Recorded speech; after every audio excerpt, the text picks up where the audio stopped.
জীবনের কোনো ক্ষেত্রে হতাশ হওয়ার কোনো সুযোগ নাই। আজকে পারিবারিক ভাঙন বলেন, ব্যক্তি পর্যায়ের আত্মিক ধ্বংসই বলেন, সমাজের বিপর্যয় বলেন, যাই বলেন, পিছনে একটা বড় কারণ আছে।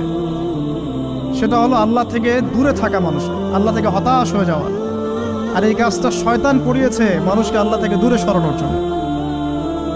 কিন্তু আল্লাহ রাব্বুল আলামিনের কাছে কেউ যদি যেতে চায়, মন থেকে যদি আল্লাহকে একটা বারও ডাকে, আল্লাহ পাক এক ডাকের মাধ্যমেও তার গুনাহ মাফ করতে পারে। দুজন ব্যক্তির ঘটনা পড়লাম। একজন ব্যক্তি প্রচন্ড রকম আবেদ, প্রচুর ইবাদত করে। আপনারা জানেন ইবলিসও কিন্তু আবেদ ছিল, ইবলিস কিন্তু প্রচুর ইবাদত করেছে।